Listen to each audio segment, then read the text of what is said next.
بسم اللہ الرحمن الرحیم، السلام علیکم، آپ کو خوش آمدید۔ میں ہوں سلمان مرزا اور آپ دیکھ رہے ہیں میرا YouTube channel some up with Salman Mirza. Video دیکھنے کے لیے آپ نے وقت نکالا ہے، تہہ دل سے میں آپ سب کا شکریہ ادا کرتا ہوں اور میری دعا ہے کہ آپ جہاں ہوں خیر و عافیت سے ہوں، صحت مند ہوں اور تندرست ہوں۔ جناب، دعا زہرا کے حوالے سے عدالت کا فیصلہ سامنے آ چکا ہے۔ 3 صفحات پر مشتمل یہ فیصلہ ہے اور جناب امید ہو چلی تھی کہ انصاف ملے گا، انصاف ہوگا، والدین کو اس کی بچی ملے گی، لیکن جب دعا زہرا کو عدالت میں پیش کیا گیا، اس نے جو بیانات دیے، اس کے بعد سے آج جو صورتحال ہوئی اس پر جتنی بات کی جائے اتنا کم ہے۔ دعا زہرا اپنے والدین کے سامنے آئے تقریباً 1.25 مہینے بعد، جب وہ لاپتہ ہوئی تھی، گمشدہ ہوئی تھی، اس کی بازیابی کا کیس تھا، عدالت میں یہ کیس گیا تھا کہ جناب میری بیٹی کو بازیاب کرایا جائے۔ مہدی کاظمی صاحب نے یہ بات بولی تھی۔ ان دونوں کے سامنے آج ایک طویل عرصے بعد، شاید اپنی پوری زندگی میں مہدی کاظمی اور ان کی بیگم نے شاید ہی اتنے مشکل دن دیکھے ہوں گے جتنے پچھلے 2 مہینے میں دیکھے تھے۔ پھر جناب ان کی بیٹی ان کے سامنے آئی، غالباً 5 سے 7-8 منٹ کے لیے ان کے سامنے آئی، اور اس کے بعد کہتے ہیں نا کہ ہاتھ آئی چیز لیکن آپ اس کو مٹھی بند نہ کر سکے اور وہ آپ کے ہاتھ سے چھین لی گئی، ویسا ہی۔ عدالتی فیصلے پر آج بات کریں گے جناب۔ 3 صفحات پر مشتمل عدالتی فیصلہ آیا ہے اور ماں باپ کا ریئیکشن کیا ہے اس پر، یہ بھی میں آپ کو بتاؤں گا، اور کچھ ایسی چیزیں ہیں جو کہ اس کیس پر بات کرنے والی ہیں، وہ بھی آپ کے سامنے رکھوں گا۔ فیصلہ آپ نے کرنا ہے، کون صحیح ہے کون غلط ہے۔ ہمارا کام ہوتا ہے آپ کے سامنے چیزیں رکھنا، آپ کے سامنے حقائق رکھنا، آپ کے سامنے جو بنیادی چیزیں ہیں وہ آپ کے سامنے پیش کر دینا۔ اس کے بعد فیصلہ کرنے کا حق صرف آپ کا ہے کہ کون صحیح اور کون غلط ہے۔ جو لوگ یوٹیوب پر بیٹھ کر فیصلے سنا رہے ہیں، اپنی اپنی عدالتیں لگا رہے ہیں، میں ان کے بارے میں کوئی بیان نہیں دینا چاہتا، کیونکہ جناب ہر چیز جس کا کام ہے اس کو ہی اچھی لگتی ہے۔ لیکن جناب آگے بڑھنے سے پہلے آپ سے گزارش، اگر آپ نے میرا چینل سبسکرائب نہیں کیا، سلمان مرزا آفیشیل میرے یوٹیوب چینل کو سبسکرائب ضرور کریں، بیل آئیکن ضرور دبائیں۔ جناب 3 صفحات پر مشتمل یہ فیصلہ میرے سامنے اس وقت رکھا ہوا ہے۔ اس کی چیدہ چیزیں میں آپ کو سنا رہا ہوں، کیونکہ پورا فیصلہ پڑھ کے سنانے لگوں گا تو ویڈیو کا ٹائم ہی کمپلیٹ ہو جائے گا۔ جناب عدالت نے یہ فیصلہ دیا ہے کہ گمشدگی کا کیس تھا اور بازیاب کرانے کے احکامات تھے، دونوں چیزیں پوری ہو چکی ہیں۔ بازیاب کرا لیا گیا ہے، دعا زہرا کو بازیاب کرا کے عدالت میں پیش کر دیا گیا ہے، اور جناب اس کی میڈیکل بھی کروایا گیا۔ میڈیکل سے اس بات کا تعین کرنا تھا کہ اس کی عمر کتنی ہے، اور عمر کے حوالے سے پتہ چلا ہے کہ جناب 17 سال اس کی ایج ہے۔ عدالت میں مہدی کاظمی صاحب نے یہ بیان دیا تھا کہ جناب ان کی بیٹی کی عمر 14 سال ہے جب وہ لاپتہ ہوئی تھی، اور اس کو بازیاب کرانے کے لیے عدالت سے ارتجا کی گئی تھی، رخ کیا گیا تھا مہدی کاظمی صاحب کی جانب سے۔ اب جناب فیصلے میں لکھا گیا ہے کہ یہ کیس اب نپٹا دیا گیا ہے۔ اس کی وجہ یہ ہے کہ دعا زہرا کو عدالت میں پیش کر دیا گیا۔ انویسٹیگیٹنگ آفیسر کو یہ کہا گیا ہے کہ جناب ضمنی چالان بنایا جائے، اور اس ضمنی چالان میں میڈیکل رپورٹ بھی لگائی جائے، اور ساتھ ساتھ جناب میڈیکل رپورٹ کے ساتھ ساتھ جو بھی شواہد ہیں وہ بھی سامنے رکھے جائیں۔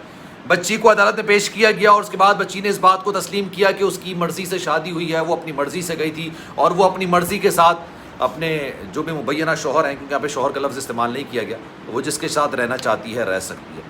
عدالت نے ان شارٹ جو بیان دیا ہے، جو اپنا ورڈکٹ دیا ہے، جو انہوں نے فیصلہ سنا ہے، 3 صفحات پر مشتمل ہے، اور اس کی چیدہ بات یہ ہے، سب سے امپورٹنٹ بات یہ ہے کہ دعا زہرا جس کے ساتھ جانا چاہے جا سکتی ہے، جس کے ساتھ رہنا چاہے رہ سکتی ہے۔ اب یہ اس پر منحصر ہے کہ وہ اپنے والدین کے ساتھ جانا چاہے، بالکل آزادی ہے، اپنے والدین کے ساتھ رہنا چاہے بالکل آزادی ہے، لیکن اگر وہ کسی اور کے ساتھ جانا چاہتی ہے تو مکمل آزادی ہے، اور اگر کسی اور کے ساتھ رہنا چاہتی ہے تو مکمل آزادی ہے۔ اب اس کیس کو نپٹا دیا گیا ہے۔ یہ کیس گمشدگی کا تھا، ساتھ ساتھ یہ بھی کہا گیا ہے کہ سندھ پولیس کی ذمہ داری ہے کہ بچی کو یعنی دعا زہرا کو پنجاب کی عدالت میں پیش کیا جائے، کیونکہ وہاں پر کیس چل رہا ہے، اس لیے وہاں کی عدالت میں پیش کیا جائے، اور 10 تاریخ کو، آج 8 تاریخ ہے جب میں ویڈیو بنا رہا ہوں، 10 تاریخ کو وہاں پر پیش کیا جائے۔ اب یہ بنیادی چیزیں ہیں جو فیصلے میں نکل کر سامنے آئی ہیں، اور جناب اس پر عدالتی فیصلہ ہے، تسلیم کرنا چاہیے، سب کو تسلیم کرنا چاہیے۔ اب عدالت جاتے ہیں، عدالت جا کے انصاف کے طلبگار ہوتے ہیں۔ امید ہوئی تھی کہ جناب انصاف ہوگا۔ اب انصاف کے حوالے سے میں کیا بات کروں، مجھے سمجھ نہیں آتا۔ دعا زہرا کے والدین یہ بات کہہ رہے ہیں کہ جو ان سے ملاقات ہوئی دعا زہرا کی، اس میں اس بچی نے، دعا زہرا نے اس بات کو تسلیم کیا کہ وہ اپنے گھر جانا چاہتی ہے، وہ گھر جانا چاہتی ہے۔ وہ گلے لگ کے رونے لگ گئی، وہ کہنے لگی کہ مجھے یہاں سے لے چلو، میں اپنے گھر جانا چاہتی ہوں۔ عدالت میں آ کے وہ یہ بیان دیتی ہے کہ جناب میں اپنے شوہر کے ساتھ رہنا چاہتی ہوں، میں شوہر کے ساتھ جانا چاہتی ہوں۔ اب ان کی والدہ جو ہیں دعا زہرا کی، ان کے والد جو ہیں یہ مختلف بیان دے رہے ہیں، کمرے کے اندر جو بیان ہے۔ آج جناب سرزنش بھی کی گئی ہے، اس کو خیر فیصلے کا حصہ نہیں بنایا گیا۔ لیکن جناب سرزنش بھی کی گئی. جب یہ ملاقات ہوئی, اس ملاقات کے بعد دعا زہرا کے والد صاحب بھاگتے ہوئے آئے عدالت اور کہا کہ جناب میری بیٹی دوبارہ بیان دینا چاہتی ہے, درخواست ہے کہ ان کا دوبارہ بیان سن لیجئے, دوبارہ بیان قلم بند کر لیجئے, اور یہ ہمارے ساتھ گھر جانا چاہتے ہیں. جج صاحب نے ان کی سرزنش کی, غصے کا اظہار کیا اور کہا کہ بھائی ہم ایک حکم جاری کر چکے ہیں, آپ چاہتے ہیں ہم دوبارہ حکم جاری کریں. اس بچی نے عدالت میں میرے سامنے حلفاً ایک بیان دیا ہے, اس بیان کے بعد دوبارہ کیسے بیان کو سنا جا سکتا ہے. مہدی کاظمی صاحب نے کہا کہ وہ دوبارہ بیان دینا چاہتی ہے, وہ پریشر میں ہے, وہ بہت ساری چیزوں میں سگڑی ہوئی تھی, لیکن ہم نے اس کو سمجھا دیا ہے, ہم نے اس کو بتا دیا ہے کہ عدالت میں معزز جج صاحب کے سامنے بنا کسی خوف, بنا کسی ڈر کے بیان. لیکن جناب مہدی کاظمی صاحب کی نہیں سنی گئی اور یہ کہا گیا کہ جو فیصلہ, جو کارروائی ہو سکتی تھی وہ ہو چکی ہے, اب اس کیس کو نپٹا دینا چاہیے. اس کے بعد دعا زہرا کو وہاں سے روانہ کر دیا گیا اور ان کے والدین بھی خالی ہاتھ عدالت سے روانہ ہو گئے. جناب یہ آج کی کارروائی کی سین تھا. اور جب دعا زہرا کے والدین کے معاملات تھے, جب ان سے ملاقات کروائی گئی تو ان کی والدہ نے جو بیان دیا تھا, یقین جانیے دل پھٹ سا گیا میرا.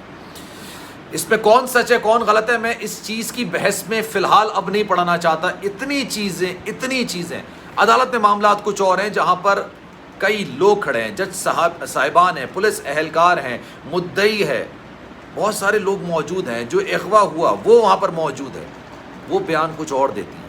کمرے کے اندر 3 لوگ موجود ہیں جس میں دعا زہرا ہیں, دعا زہرا کے والدین ہیں, وہاں وہ بیان کچھ اور دیتے ہیں. اب سمجھ نہیں آ رہا کہ کس کی بات پر یقین کیا جائے, کس کی بات پر تکیہ کیا جائے, کس کی بات کو تسلیم کیا جائے, اور کیا کہا جائے کہ کون سچ بول رہا ہے اور کون غلط بیانی سے کام لے رہا ہے. عدالت میں آج مہدی کاظمی صاحب کو یہ تک کہا گیا کہ مہدی کاظمی صاحب آپ غلط بیانی سے کام لے رہے ہیں. اب اس کا مطلب یہی ہے کہ آپ جھوٹ بول رہے ہیں.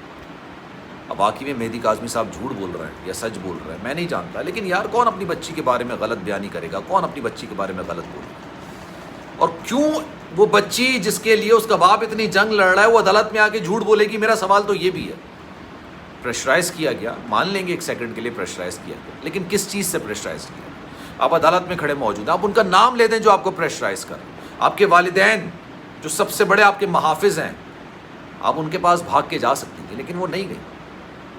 ایک تو تھیوری یہ بھی نکل کر سامنے آئی ہے کہ جو ملاقات تھی اس میں مستقل آنکھیں نیچی کر کے بیٹھی رہی, انہوں نے کوئی بات نہیں سنی اپنے والدین کی. کیا سچ ہے کیا فسانہ ہے, جتنے منہ اتنی بات ہے.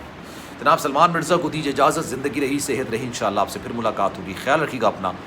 جانے سے پہلے آپ سے گزارش ہے, اگر آپ نے میرا چینل سبسکرائب نہیں کیا سلمان مرزا آفیشیل, میرے یوٹیوب چینل کو سبسکرائب ضرور کریں, بیل آئیکن ضرور دبائیں. انشاءاللہ اگلی ویڈیو میں آپ سے پھر ملاقات ہوگی. اللہ حافظ.